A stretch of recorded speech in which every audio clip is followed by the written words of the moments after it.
So now let's start talking about the future. That was really a summation of the industry today. What does this mean? What do we need to be doing as an industry? We talk about the future a lot, but suddenly I actually think the rapid pace has gone up. There's things that are hitting in 2015 that really show, things that we've been talking about for a decade are now happening. We've been warning that you might start seeing, big external companies start getting into the marketplace, and you see, Google has launched Google Compare, and they're getting licenses to sell insurance. Now, it's not really impacting things that much right now, but it's happening. It is going to disrupt things. We have been talking about sort of Internet of Things for a long time, and now Internet of Things is really actually taking off. HSB, Hartford Steam Boiler, invested in the IoT company Wagom, and we've seen other areas like that. I mean, insurers are really talking about getting sensors and devices into the things that they insure. We're going to, start seeing. Hancock has, giving people discounts for wearing Fitbits. We see, obviously Progressive's telematics program that's just going to become universal in the next couple of years.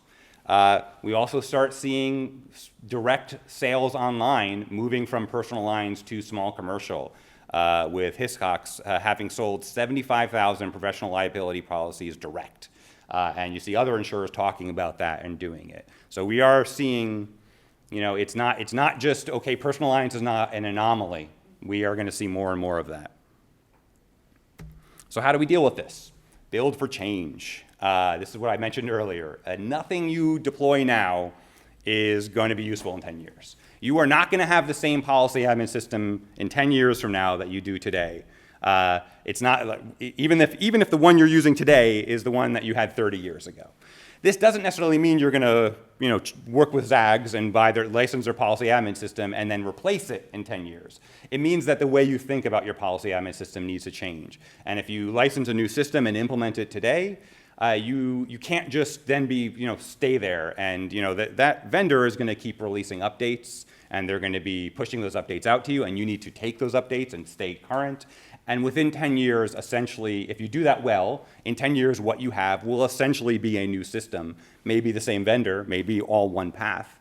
But if you haven't stayed current with the system, or if the vendor hasn't been updating it and putting new technology out there and making it easy for you to sort of leverage new technology, then you're going to be looking for a new system and you'll be replacing it. So either way, in 10 years from now, what you've got is going to be different than what you had, day one. And that's great. That's a good thing. It means we're going to be adapting and adjusting over time, as opposed to just doing these, put something in and then wait for 30 years and then do it.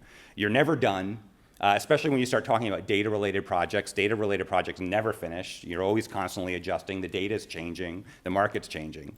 And this sentence is, which I have heard people say, and I feel like I've probably said this when I've been at an insurance company. It is, I'm glad we're finished updating our information technology capabilities and can get back to the business of managing risk. I'm sure glad that project is over. Projects are no longer over. They are just as evolving and changing as everything else in the business. The whole industry needs to start thinking about being demand-led.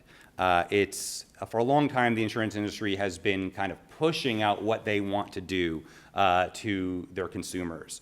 And that really can't happen anymore. You can't decide, this is a risk we're interested in, let's package up a product and push it out to people and get them to buy it. You've got to actually be pulling in insight and understanding what's going on in the marketplace. You need to see, what do people want to be buying? What demands for coverage are out there, and let's sell that to them. And what capabilities do we need to make that happen? It's about these use cases. It's about being driven by the needs of the space.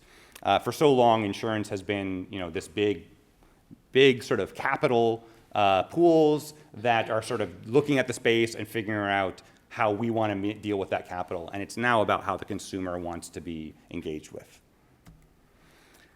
There's also, a lot of attitude changes that actually I really like. What this slide is, I think the individual details are areas are not as important. What it's showing is we went and asked a lot of CIOs about the return on investment for all these different technology areas. And that the green bar at the end is where CIOs are saying we didn't actually calculate ROI, but we see the value is clear.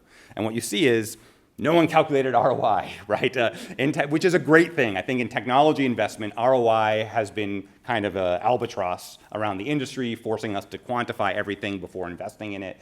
But the reality is it's very hard to quantify ROI when you're talking about new systems that are going to provide new capabilities, help you launch new products. How do you put a number on how many new, like if I shorten my time to launch a product from 6 months to 3 months, and I am able to engage in more channels, how much more insurance are you going to sell from that? It's very hard to directly calculate that. Instead, you have to be really looking at the values and the way the business is going to evolve through technology.